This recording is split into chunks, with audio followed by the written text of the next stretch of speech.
दिसंबर साल 2000। Western Tokyo में एक पूरी परिवार का बहुत ही बेरहमी से कत्ल कर दिया गया। अब क्राइम सीन पर बहुत सारे क्लूज होने के बावजूद किलर की पहचान अब तक नहीं हो पाई है और इन्वेस्टिगेशन आज तक जारी है। आखिर ऐसा क्या हुआ उस दिन उस घर में उस परिवार के साथ कि इतने सारे क्लूज होने के बावजूद भी ये केस सॉल्व नहीं हो पाया।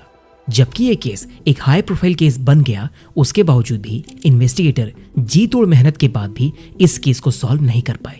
ये केस है सेदगाया मर्डर्स का।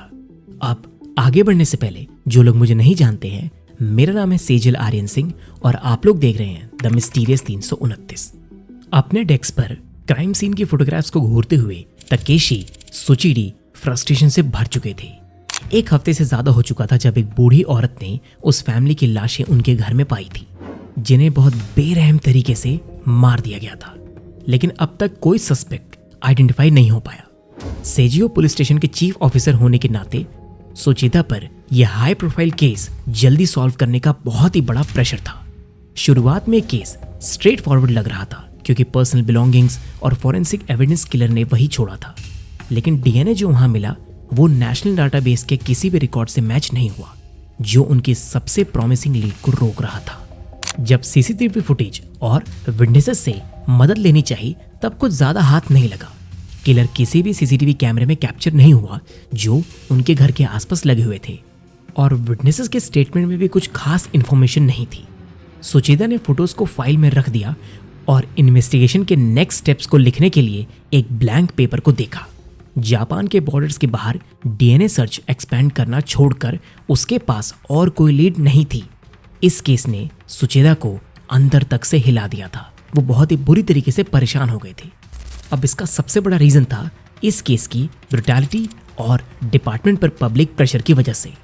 अपने सुपीरियर के साथ मीटिंग में उसे क्रिटिसिज्म और डिपार्टमेंट की कॉम्पिटेंस पर सवाल उठाने पड़े, जो मीडिया रिपोर्ट्स की वजह से और ज़्यादा बढ़ गए थे क्योंकि टोक्यो मेट्रोपॉलिटन पुलिस पे हिस्टोरिकल इश्यूज का दाग था। सुचिता ने ठान लिया कि चाहे कुछ भी हो जाए वो किलर को पकड़कर ही दम लेंगे। इन्वेस्टिगेटर ने 30 दिसंबर की रात को विक्टिम्स के फाइनल ऑर्स को रिकंस्ट्रक्ट किया। मियाजावा फैमिली, जिसमें 44 साल के मिचियो और उनकी वाइफ यसुका और उनके 2 बच्चे जिसमें 8 साल की नीना और 6 साल के रे, उन्होंने उस दिन शॉपिंग और न्यू ईयर सेलिब्रेशन की तैयारी में बिताया। अब रात को डिनर के बाद उन लोगों ने टीवी देखा और फिर बेड पर वो लोग चले गए बिना किसी अंदाजे के कि आगे क्या होने वाला था। अब रात को 11:30 बजे के आसपास एक शख्स उनके घर के पीछे वाले पार्क से निकला और उनके गार्डन में एक पेड़ पर चढ़ गया और दूसरे फ्लोर के बाथरूम की खिड़की से वो अंदर घुस गया। पहले वो 6 साल के रे के कमरे में घुस गया और उस बच्चे का बेरहमी से गला घोट के उसकी जान ले ली। आवाज सुन के मिचियो ऊपर भागा। वहां उसका किलर से वॉयलेंट स्ट्रगल हुआ, जो एक ट्रेडिशनल जापानीज किचन नाइफ से उसके सर पर बार बार वार कर रहा था। नाइफ का ब्लेड उसकी खोपड़ी में टूट गया। अब मिचियो ने अपने अटैकर को कुछ माइनर इंजरीज तो दी, लेकिन वो इतनी ब्रूटल असॉल्ट से बच नहीं पाया और सीढ़ियों से गिर के कोलैप्स हो गया। किलर उसके पीछे गया और उसकी लाश पे भी बार बार वो वार करता रहा। फिर वो वापस से ऊपर गया। वहां उसने यासुका और नीना को भी बहुत ही ब्रूटल तरीके से मार दिया और आखिर में घर के किचन से ली संटूकी नाइफ का इस्तेमाल किया। मर्डर्स के बाद किलर ने फोन अनप्लग कर दिया, लेकिन वो वहां से भागा नहीं। उसके बदले वो घर में घंटों तक रहा और अजीब सी चीजें करता रहा। उसने फैमिली के फर्स्ट एड किट से अपनी चोट को ट्रीट किया, लेकिन खून से भरे बैंडेजेस को वहीं फ्लोर पे फेंक दिया। उसके बाद वो किचन में गया। वहां पे उसने बार्ले टी बनाई, फ्रिज से मेलन स्लाइसेस खाई और फ्रीजर से 4 आइसक्रीम भी खत्म कर दी। बाद में उसने लिविंग रूम के सोफा पे घंटों तक नींद भी ली। फिर उठ के मिचियो के कंप्यूटर पे लॉगिन किया, टॉयलेट यूज किया बिना ब्रश किए और फाइनली न्यू ईयर्स ईव की सुबह घर से वो चला गया। पुलिस को क्राइम सीन पर टूटी हुई मर्डर वेपन मिली, किलर का खून और एक छोटी सी बैग मिली जिसमें हाइलाइटर पेन्स और थोड़ी सी रेत थी। इसके बाद ये सब फॉरेंसिक एनालिसिस के लिए भेज दिया गया। अब इन्वेस्टिगेटर्स ने क्राइम सीन से क्लोथिंग फाइबर्स और डीएनए भी कलेक्ट किया, जो किलर के बारे में कुछ इंपॉर्टेंट क्लूज देते हैं। लेकिन जल्दी ही ये पता चल गया कि उसे पकड़ना इतना आसान नहीं होगा। किलर का डीएनए और फिंगरप्रिंट्स जापान के नेशनल डेटाबेस में किसी से भी मैच नहीं हुए और इसकी वजह से अथॉरिटीज के पास कोई भी डायरेक्ट लीड नहीं बची। फिर भी कुछ डिटेल्स सामने आई। ये कंफर्म हुआ कि किलर एक मेल था और मिक्स्ड हेरिटेज का था।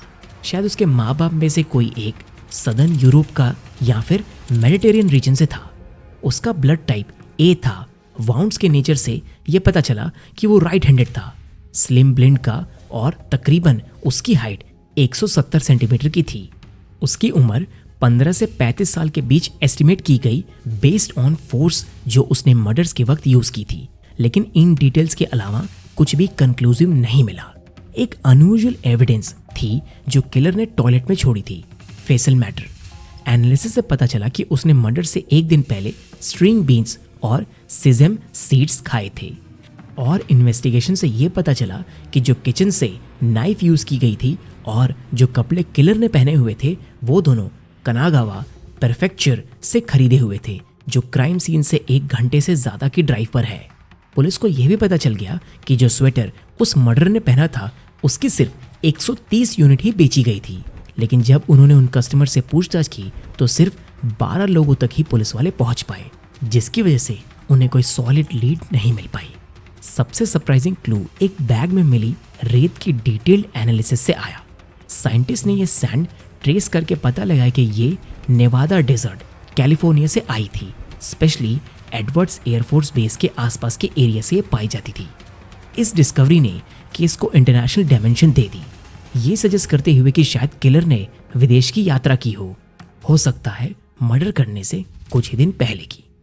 इस केस को लेकर काफी थ्योरीज पर्पस की गई हैं, जिनमें से कुछ ज्यादा क्रेडिबल है और कुछ कम। एक पॉपुलर थ्योरी ये है कि फैमिली एक स्टॉकर या सेक्सुअल प्रेडेटर का शिकार बनी। फीमेल और मेल विक्टिम्स की इंजरी की सिवियरिटी में फर्क देखकर साइकोलॉजिस्ट ने यह अंदाजा लगाया कि किलर को शायद औरतों से नफरत थी। कुछ लोगों का यह मानना था कि इतने एक्सट्रीम वायलेंस सिर्फ तभी पॉसिबल है जब यह पैशन क्राइम हो, शायद किसी ऐसे इंसान द्वारा जो यासुको मियाजावा से ऑब्सेस था या फिर कोई ऐसा जो फैमिली से दुश्मनी रखता था। लेकिन कुछ जाने माने सेक्सुअल प्रेडेटर्स और उनकी फैमिली के दोस्तों और रिश्तेदारों से पूछताछ करने पर कोई सब्सटेंशियल एविडेंस नहीं मिल पाया जो इन थ्योरीज को सपोर्ट करे। एक और थ्योरी ये है कि किलर शायद एक माइग्रेंट या ड्रिफ्टर हो सकता है। अब मियाजावा फैमिली का घर एक ट्रांसपोर्टेशन हब के पास था, इसीलिए कुछ लोगों का कहना था कि शायद किलर जापान में रेल नेटवर्क का यूज करके सफर कर रहा था। ये थ्योरी यूएस के the man from the train case से कंपेयर की गई, जिसमें पॉल मुलन नाम का एक शख्स रूरल एरियाज में ट्रेन से ट्रैवल करके घर में घुसकर लोगों को मार देता था।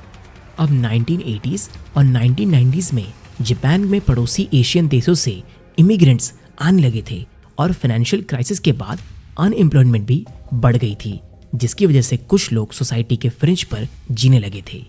ये भी पॉसिबल था कि किलर इनमें से ही कोई हो सकता है जिसने रैंडमली इन्हें टारगेट किया और मार दिया।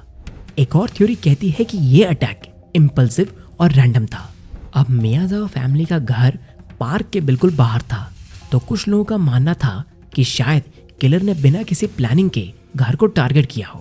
कुछ लोग कहते हैं कि ये शायद उसने शॉपिंग के दौरान फैमिली को देखा और उनका पीछा करते हुए उनके घर तक आ गया। क्राइम सीन पर जो सैंड मिली वो एडवर्ड एयरफोर्स बेस से लिंक थी, जो ये स्पेकुलेट करती है कि शायद किलर उन 50,000 यूएस मिलिट्री पर्सनल में से एक हो जो उस वक्त जापान में स्टेशन थे। पहले भी जापान में अमेरिकन सर्विसमैन द्वारा क्राइम होते रहे हैं और क्राइम सीन पर मिले मिक्स्ड डीएनए प्रोफाइल ये भी इंडिकेट करती है कि शायद किलर मिक्स हेरिटेज का हो जो यूएस मिलिट्री पर्सनल की डाइवर्स बैकग्राउंड से मैच करता है। और भी स्पेकुलेटिव थ्योरीज में घर के पीछे की ओपन स्पेस को लेकर रूमर्स हैं। कुछ लोग कहते हैं कि पार्क के एक्सपेंशन के लिए मियाजावा फैमिली को उनके घर को छोड़ने के लिए पूरे 100 मिलियन येन तक ऑफर किए गए थे, लेकिन उन्होंने मना कर दिया था, जिसकी वजह से बहुत सारे बड़े बड़े लोग नाराज हो गए थे और उन्होंने फैमिली को मार दिया। एक और रूमर है कि मिशियो मियाजावा का लोकल स्टेट बोर्ड पार्क में किसी गैंग से झगड़ा हुआ था। कुछ लोग सोचते हैं कि शायद उसी गैंग ने बदला लेने के लिए फैमिली को मार डाला। एक्सटेंसिव एविडेंस के बावजूद ये केस अब तक अनसॉल्व्ड है। टोक्यो मेट्रोपॉलिटन पुलिस के पास अब भी 35 ऑफिसर्स का टास्क फोर्स है जो मियाज़ावा फैमिली मर्डर्स की मिस्ट्री को सॉल्व करने के लिए डेडिकेटेड है। वो लगातार इसी केस के ऊपर काम कर रहे हैं। अब आज तक इन्वेस्टिगेशन में 12,000 से ज़्यादा एविडेंस पीसेस को इकट्ठा किया गया और तो और पुलिस की इस मेहनत की वजह से पुलिस को पब्लिक से 15,000 से ज़्यादा टिप्स मिल चुकी हैं। टाकेशी सुचिदा जो 8 साल तक इस इन्वेस्टिगेशन को लीड कर रहे थे, उन्हें रिटायरमेंट लेने पर मजबूर कर दिया गया, लेकिन वो आज भी इंडिपेंडेंटली इस केस को परस्यू कर रहे हैं। 20 साल तक पुलिस ने हर साल क्राइम सीन पर रिमेम्बरेंस सर्विस रखी, लेकिन अब ये अनाउंस कर दिया गया कि मियाज़ावा फैमिली का घर नेगलेक्ट की वजह से स्ट्रक्चरल डैमेज होने के कारण गिरा दिया जाएगा, लेकिन घर से सभी क्रूशियल एविडेंस प्रिजर्व किए गए हैं जो ये उम्मीद जगाते हैं कि कभी न कभी मर्डरर को पकड़ लिया जाएगा और जस्टिस सर्व किया जाएगा। मियाज़ावा फैमिली मर्डर्स जापान के सबसे हॉन्टिंग अनसॉल्व्ड केसेस में से एक है। जैसे जैसे वक्त बीत रहा है, मिस्ट्री और ज़्यादा और खतरनाक तरीके से गहरी होती जा रही है और विक्टिम्स के रिश्तेदारों का दुख वैसे ही ताज़ा है जैसे वो पहले दिन था। अब आप लोगों का क्या कहना है जापान के सबसे बड़ी अनसॉल्व्ड मिस्ट्री पर? प्लीज़ ध्यान से मुझे कमेंट सेक्शन में ज़रूर बताइए। और अगर आप लोगों को कोई केस कवर करवाना हो तो प्लीज़ मुझे कमेंट सेक्शन में ज़रूर बताइए। और अगर आप लोगों को ये वीडियो अच्छा लगा हो तो प्लीज़ लाइक कर दीजिएगा और मेरे चैनल को सब्सक्राइब भी कर दीजिएगा। और जब तक हम लोगों की अगली मुलाकात नहीं होती तब तक के लिए अपना ध्यान रखिए, अपने फैमिली का ध्यान रखिए और जो सबसे ज़रूरी है, ऐसे लोगों से हमेशा बच के रहिए जिनका इंटेंशन सिर्फ और सिर्फ आप लोगों को यूज़ करना है। अलविदा।